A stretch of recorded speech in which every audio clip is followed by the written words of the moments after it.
Graças e paz, irmãos. Boa noite. Vamos começar de novo, então. Graças e paz, irmãos. Boa noite. Tudo bem? Bom, é sempre um desafio, né, para a gente poder falar alguma coisa, conversar sobre algum assunto.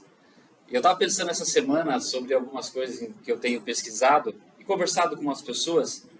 Eu sempre tento buscar com o Senhor, peço a Ele para que Deus coloque algumas pessoas ao meu redor, tanto em âmbito profissional, né, ou aquelas pessoas que muitas vezes estão envolvidas ao nosso trabalho, né, secular, para que de repente em algum momento a gente possa compartilhar a respeito do amor de Jesus, né?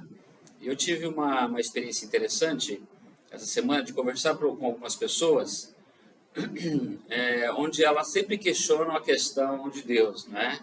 A existência de Deus, onde Deus está nesse cenário todo, né? Dessas crises, guerras, problemas sociais, políticos e tantos outros, né? E as perguntas os questionamentos são sempre baseados primeiramente na questão no aspecto da incredulidade, não é? Então as pessoas, elas de certa forma têm a gente na verdade vive uma sociedade um pouco deísta, né? Uma sociedade assim que acredita numa força superior, numa divindade, porém ao mesmo tempo ela não acredita que essa força, essa divindade ou esse Deus, ele atue, né, na vida das pessoas, ou estejam realmente atento a alguma dificuldade que possamos estar passando. Então vê um Deus ou uma força que simplesmente criou, construiu tudo isso e deixou, né, as coisas ao curso da natureza, né? E a gente sabe que para nós cristãos não é bem assim que funciona. Então, baseado nisso, eu formulei uma pergunta, né, que eu gostaria que vocês pensassem a respeito dessa pergunta e depois a gente, de repente, podemos até compartilhar. A pergunta é: quantos se sentem observados por Deus? Quantos se sentem observados por Deus? E eu fiz essa pergunta, naturalmente, para alguma dessas pessoas, né? E essas pessoas, na verdade, as suas respostas se basearam exatamente nesse processo, né, de uma sociedade que hoje tem muito mais um conceito deísta, não é, do que um conceito que a gente entende como o evangelho, né, de um Deus que se faz presente no nosso meio. Então eu entendo que até de certa forma é justificável, mas por outro lado a gente de repente vai tentar aqui achar alguma coisa na Bíblia que o Senhor me mostrou, que eu acho importante a gente frisar, né? E talvez eu usei algumas dessas respostas para essas pessoas. Mas nos nossos últimos 3 encontros aqui, nós tratamos de um assunto relacionado a experiências, né? No primeiro assunto que eu trouxe, eu falei de uma experiência que os apóstolos tiveram com Jesus no Monte da Transfiguração, e essa experiência estava se baseado onde eu frisei que Jesus é extraordinário e por onde ele passava as coisas se tornavam extraordinárias, as experiências que essas pessoas tinham com Jesus transformavam em coisas extraordinárias, né? Então eu usei praticamente esse processo extraordinário das experiências que essas pessoas tiveram. E Jesus não fazia isso porque ele queria se aparecer, ou até porque ele achava interessante mostrar, provar alguma coisa para as pessoas. Jesus sempre foi muito bem resolvido, né? Ele fazia as coisas naturalmente, espontaneamente. As pessoas que impressionavam quando viam aquilo que realmente ele fazia, né? Então, essa foi a primeira experiência que eu relatei com vocês aqui. Depois nós tivemos o pastor Josimar falando de uma experiência interessante, que era Agar, né? Ela, e juntamente com seu filho Ismael, foram rejeitados por Abraão, né, e Sara, após o nascimento de Isaac, o filho da promessa, e eles foram levados ao deserto, né, foram expulsos daquele ambiente familiar em que eles conviviam, e num determinado momento, né, a desesperança, né, brotou no coração daquelas pessoas, né, daquela mãe e filho, e muitas vezes esse processo de não ter esperança é o processo que está sendo vivido por milhares de pessoas, né? Eu já presenciei até pessoas pelas quais a gente teve a oportunidade de conversar, de não acreditar mais na vida, e simplesmente abandonar a vida, né? Abandonar sua carreira profissional, abandonar sua família e abandonar praticamente tudo aquilo que ela convivia, né? Viver simplesmente deixando a vida me levar, né? Como se dizem por aí, né? E a experiência dela foi interessante, porque eu gosto daquela passagem em que diz assim: o anjo do Senhor apareceu para ela no meio do deserto e disse: Deus ouviu a voz do seu menino. Eu gosto dessa frase: Deus ouviu a voz desse menino, do seu menino, né? E ali, a partir dali, um poço se abriu, eles puderam matar a sua sede e a vida deles continuaram. Hoje a gente sabe o que se tornou essa nação. Aquilo que Deus prometeu, Deus cumpriu na vida desse povo e tem se cumprido até os dias de hoje. Então são experiências extraordinárias, né, que a gente entende que faz parte de um processo natural. O terceiro assunto foi o pastor Davi que trouxe, né, também uma experiência de Pedro, Tiago e João, né, com Jesus também, e ali eles puderam perceber algo milagroso acontecer, algo sobrenatural aconteceu na vida daqueles homens. E esse processo, né, sobrenatural os motivaram a continuar, né, a continuar aquilo que Jesus havia começado com eles. E a gente sabe que todo esse processo é um processo difícil, né? Hoje a igreja, ao longo dos séculos, ela tem atravessado momentos de altos e baixos, né, momentos de grandes desafios. Hoje, a igreja de hoje está passando por um desafio muito grande. Quando eu falo que a sociedade hoje está vivendo um processo deísta, esse deísmo está inserido na igreja hoje.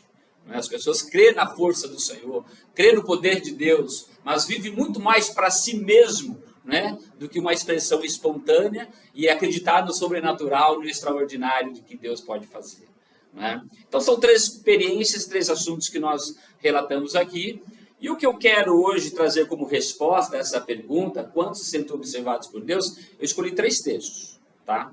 O primeiro texto, são 3 textos e 3 experiências diferentes. Tá? Então o primeiro texto está em 2 Crônicas 16, 9. 2 Crônicas 16, verso 9. Ele diz assim: porque quanto ao Senhor, seus olhos passam por toda a terra, para mostrar-se forte para com aqueles cujo coração é totalmente dele. Nisso procedestes loucamente. Por isso, desde agora, haverá guerras contra ti. Qual a experiência que nós podemos tirar desse texto? Primeiro, nós entendemos aqui no contexto dessa história que Asa era o rei de Judá. Asa, ele vem de uma linhagem, né, de Salomão, de Davi, na verdade, não é? E os reinos já estavam divididos aqui, o reino do norte e o reino do sul. E Asa, ele tem o início de um governo muito interessante, muito bom, né? Ele faz tudo aquilo que agrada ao Senhor. Ele tira a incredulidade das pessoas, os ídolos. Ele leva as pessoas a um avivamento, a uma experiência com Deus. E ele começa muito bem o seu governo. Porém, em determinado momento, ele é seduzido por uma oferta, né, pelo rei da Síria. E ali ele acaba aceitando, ele faz uma aliança com o rei da Síria.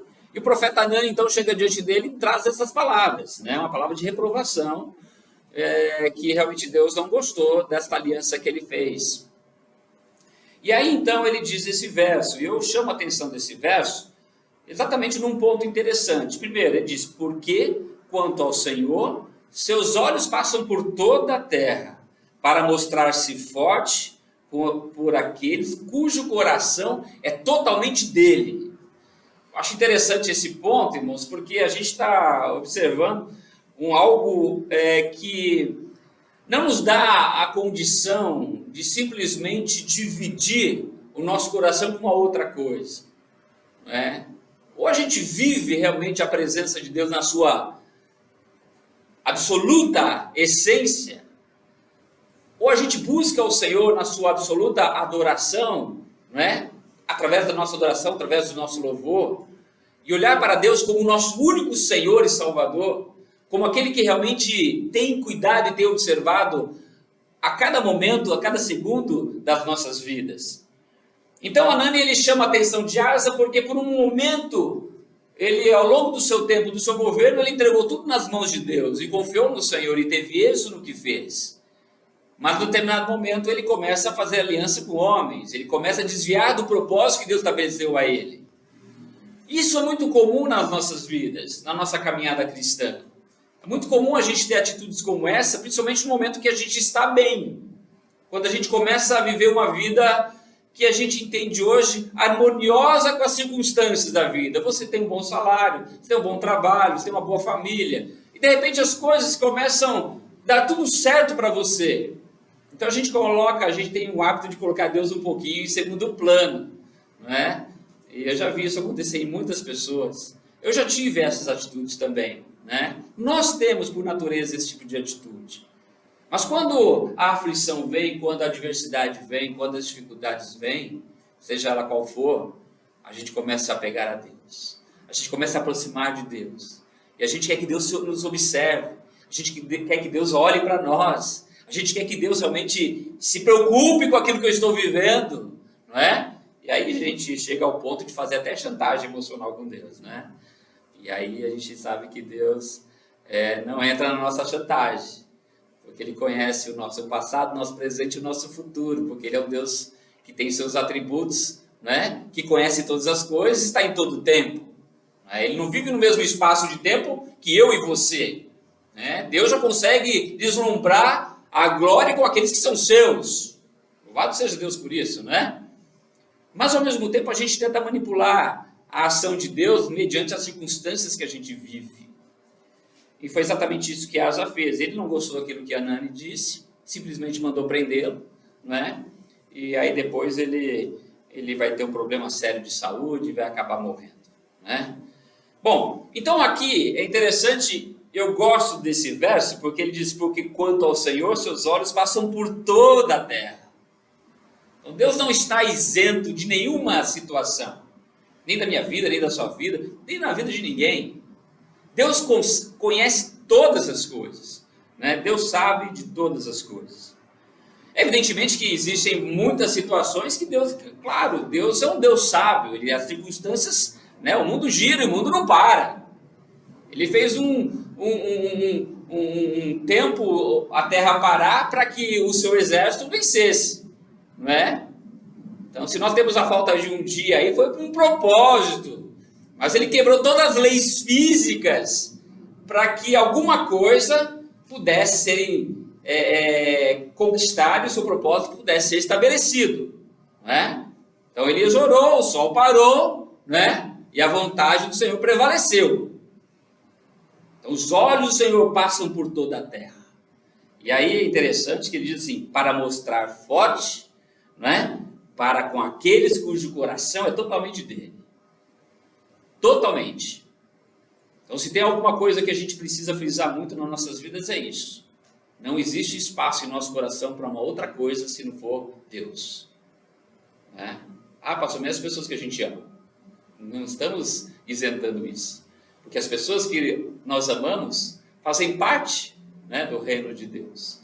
Né? Por isso que Jesus disse, novo mandamento vos dou. Amai a Deus acima de todas as coisas, né? E ao teu próximo como a ti mesmo. Não é? Então, essa manifestação do amor, ele envolve esse sentimento que eu tenho que ter com vocês, né, com as pessoas que a gente conhece. E por mais ímpio dos pecadores, a gente tem que tentar amá-lo e ajudá-lo a entender a complexidade desse amor, desse Deus maravilhoso. Então, essa foi a primeira experiência. Qual a segunda experiência? Salmos 34:15. Salmos 34:15. Essa é uma experiência interessante. Essa experiência aconteceu com Davi. E Davi, nesse Salmo 34, que é um salmo belíssimo, não é? Todo ele é muito, muito bacana, muito inteligente, é uma manifestação de um sentimento profundo daquilo que Deus pode fazer.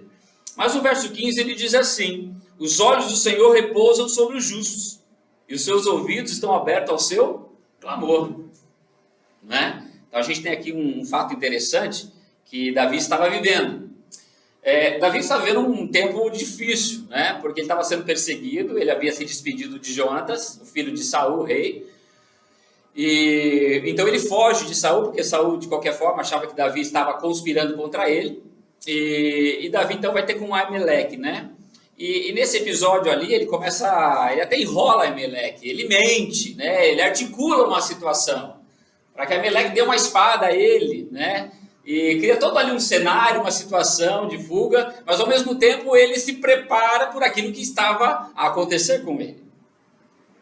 Então ele envolve pessoas, mente para aquelas pessoas, né? Para conseguir exatamente o que ele precisava, e ele vai embora. Se faz louco depois, né, para um rei, e aí ele tem essa experiência e relata nesses salmos muitas coisas interessantes, né? Eu gosto dessa passagem quando ele diz, né, que os anjos do Senhor acampam ao redor daqueles que o temem, né?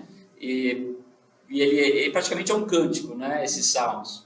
E inclusive tem até um cântico baseado nesses salmos.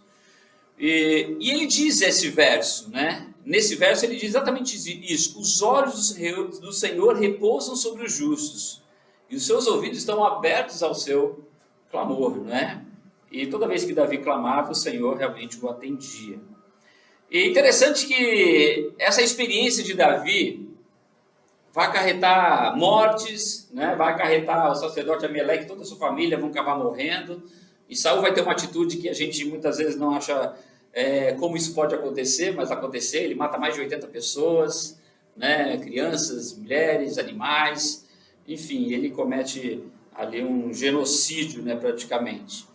Mas Davi, ele expressa exatamente isso, né? Então essa foi a segunda experiência que nós encontramos. A terceira experiência está na carta de 1 Pedro, capítulo 3, verso 12. Lá na última carta, nos últimos textos, né, da Bíblia, lá nos últimos livros, nós temos a referência da primeira carta do apóstolo Pedro, 3,12, e ele diz assim: porque os olhos do Senhor estão sobre os justos e os seus ouvidos estão atentos à sua oração, mas o rosto do Senhor volta-se contra os que praticam o mal. Essa experiência de Pedro, vocês sabem que Pedro escreveu essa carta, né, à igreja ali, praticamente de todo aquele processo, né, da Europa, né, Roma e tantas outras igrejas ali que estavam passando por um processo de grande perseguição, né, a igreja perseguida, né, esse período, 64 depois de Cristo, mais ou menos. E Pedro, então, ele tem uma experiência, de certa forma, positiva, porque ele escreve uma carta motivando as pessoas, né? E nesse verso, nesse capítulo aqui, inclusive, ele trata da questão do exemplo em que esses cristãos deveriam dar. Então, a vida cristã como um processo, não é, de exemplo para as pessoas, né, que o conheciam. Mas você imagina você ser exemplo, obedecer, né, todo aquilo que ele estava ensinando, que o apóstolo, aquilo que Jesus havia ensinado, aquele evangelho maravilhoso, né, de esperança, mas ao mesmo tempo sendo perseguidos, né, cristãos sendo mortos, a perseguição cada vez aumentando cada vez mais, e a gente observa que Pedro, ele leva as pessoas, né, a ter atitudes pelas quais deveriam se tornar exemplos. Evidentemente que esses três exemplos que eu citei a vocês, irmãos, são experiências pelas quais cada um passou de formas diferentes, contextos de histórias diferentes, contexto social diferente, não é? Porém, os problemas não são diferentes, né? Os problemas são sempre os mesmos. E a gente vive hoje numa sociedade que os problemas também não mudam, né? Os problemas se repetem, né? É evidente que, claro, que hoje nós temos uma forma de deslumbrar e ver as coisas de uma forma muito mais explícita, né? Então, você hoje entra na mídia digital, você nas redes sociais, você vê coisas absurdas. Você vê atitudes de pessoas filmando a própria desgraça, seja de um ser humano, ou seja de um animal, e eles têm prazer de filmar isso para postar e ter visualização, né? A gente hoje vive uma rede de pessoas masoquistas, né? De pessoas que, na verdade, são assassinas, porque deixam morrer, não é? E eu fico imaginando como é que Deus enxerga tudo isso? Se os olhos de Deus estão sobre a terra, passam pela terra, se Deus contempla, né, uma sociedade, seja ela qual for, cultural que for, não é? Com atitudes, com ações como essa, de malignidade, aí a gente pode observar que o texto diz: os olhos do Senhor repousam nos justos e os seus ouvidos estão abertos ao seu clamor.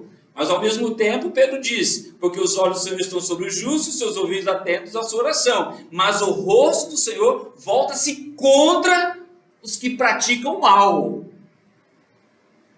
Então Deus está ao mesmo tempo de olho nas pessoas que fazem o bem, mas o rosto, os seus olhos ainda estão contra e olhando, filmando e vendo quem pratica o mal. Quando ele olha para Asa, ele manda o profeta dizer aquelas palavras, ele não se arrepende, o que ele faz? Manda prender o profeta. Você está louco? Eu vou continuar fazendo o que tem que ser feito. Quem manda aqui sou eu. Não é? E os reis daquela época tinham esse hábito, né? Tinha essa legalidade. Eles podiam fazer exatamente o que eles bem queriam. E ai daqueles que se levantassem contra o que ele queria fazer. Parece que hoje, nossa sociedade, o que está acontecendo no meio político, parece que está acontecendo algumas coisas muito semelhantes a isso, né? O apoderamento que se apropria de determinadas pessoas, daquilo que estão lidadas, né? Carregam de energia e de poder para tentar fazer aquilo que ele acha que deve ser feito. Então, isso é muito perigoso, porque os olhos do Senhor estão sobre toda a terra, sobre bons e maus, sobre os justos. A manifestação da graça do Senhor se manifestará, mas contra os injustos e contra os maus, o rosto do Senhor se voltará contra. Essa é a justiça de Deus. Deus é amor? Claro que Deus é amor, mas Deus é justo. E com Deus não pode compactuar injustiça e nem maldade, porque isso não faz parte da natureza de Deus. Bom, enfim, Provérbios 15:3 também diz, né? Coloquei um versículo aqui, um adendo a mais, né? Mas não vou citar a experiência, porque vocês sabem que Provérbios é um livro de sabedoria. Ele diz: os olhos do Senhor estão toda parte, observando atentamente os maus e bons, né? Foi aquilo que realmente eu disse. Bom, se Deus realmente está hoje muito preocupado, né, o que realmente a Bíblia diz? Né? Qual é a promessa que Deus nos deu a respeito disso?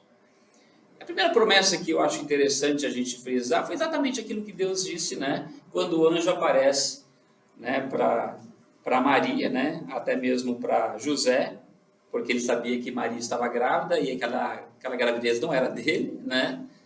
E ele não deveria ser culpado por isso, e ele não culpá-la também por isso, porque era uma ação sobrenatural, extraordinária do poder de Deus sobre a vida daquela mulher, porque através daquela mulher nasceria o filho da promessa, né? O filho da redenção, da salvação, que era Jesus Cristo. E no capítulo 1 do Evangelho de Mateus, verso 23, ele diz assim: eis que a virgem conceberá e dará luz a um filho, e ele se chamará Emanuel, que significa Deus conosco, né? Então, a Bíblia mesmo, ela nos mostra a promessa de Deus se cumprindo no nosso meio e a presença de Deus se manifestando no nosso meio. Então, Deus estaria presente. E quando Jesus ele é assunto aos céus, que ele diz: eis que vou, mas vos deixarei o Espírito Santo. Então, o Espírito Santo está entre nós, que nos convence de toda injustiça, de todo pecado, e que leva as pessoas a um reconhecimento da grandeza, da graça e da redenção que há em Jesus Cristo. Não somos nós que convencemos as pessoas, do amor de Deus, mas é o Espírito, através de nós, que leva essas pessoas a ter essa experiência com Ele. E eu acho interessante o profeta Jeremias quando ele diz assim, ou melhor, Deus diz através do profeta, olha só, palavra de Deus, não é nem palavra do profeta: sou eu apenas um Deus de perto? Pergunta o Senhor. E não também um Deus de longe? Poderá alguém esconder-se sem que eu veja? Pergunta ao Senhor. Não sou eu aquele que enche os céus e a terra? Pergunta ao Senhor. Deus está falando através do profeta Jeremias. Então, nesse texto, ele fala: sou eu apenas um Deus de perto? Ou um Deus de longe? Sou eu apenas um Deus que se esconde e não vejo o que está acontecendo? Não. Deus está perto como Deus está longe. Mas Deus vê todas as coisas. Deus tem o conhecimento de tudo que acontece nesta terra. Por mais que a sociedade hoje, seja ela cristã, religiosa, de qual credo que for, que confissão de fé que for, esteja vivendo um processo deísta, na sua religião, crer num Deus poderoso, uma divindade, uma transcendência, mas não crê que Ele possa atuar e agir de uma forma sobrenatural, essas pessoas estão simplesmente abandonando aquilo que nós estamos vendo e presenciando aqui, no que a palavra de Deus nos revela. Então, experiências como essas pessoas citadas são experiências que nos levam a entender a complexidade da grandeza, do amor e do agir de Deus. E eu trouxe assim, qual a conclusão que eu tiro disso tudo? Essa é uma conclusão que eu tiro da minha vida, que eu tenho tirado nesse longo tempo, né? Com experiências com Deus. Tenho várias experiências com Deus, experiências sobrenaturais, inclusive, né? Que eu passei e que eu vi o agir de Deus. Eu posso dizer, eu posso contar algumas experiências, né? Não temos tempo agora, mas eu vi o agir de Deus na minha vida de forma sobrenatural. E são essas coisas que, como o pastor Davi disse, são essas coisas que nos motivam a continuar, a não desistir, a não olhar para trás, a não olhar para as circunstâncias, não olhar para as dificuldades, mas acreditar que na minha frente é um Deus pelo qual eu creio, que não está alheio à minha existência, porque os olhos do Senhor estão sobre mim, estão sobre nós. Então a primeira coisa que eu posso tirar como conclusão, sinto-me observado por Deus. Eu sinto que eu estou sendo observado por Deus. Eu sinto que os olhos de Deus estão sobre mim. Eu sinto. E aí está o problema. Esse é o problema. Mas é um problema bom, porque a gente se torna muito vigilante, né? A gente tem que... lembra aquele livro famoso, né? Antigo? O que você faria nos passos de Jesus? Como é que é? Mais ou menos assim, né? Eu fico pensando, né? Como é que seria hoje andar com Jesus, né? De uma forma presencial, né? Deste mundo, né? Seria um desafio muito grande, né? E a gente realmente é contaminado, né? É que estávamos conversando hoje. Nós somos contaminados por uma sociedade, por um mundo hoje que nos seduz a desistir de orar, a desistir de ler a Bíblia, a desistir de olhar para o céu e desistir de olhar para Deus, né? A gente está constantemente nos envolvido a trabalhos, né? As questões familiares, questões, né, particulares, a dinheiro, a pagar conta, né, ao mercado, a política, a futebol, né? Onde a gente viu a frustração dos brasileiros, né? Uma partida de futebol não é legal? Claro que não é, ninguém gosta de perder.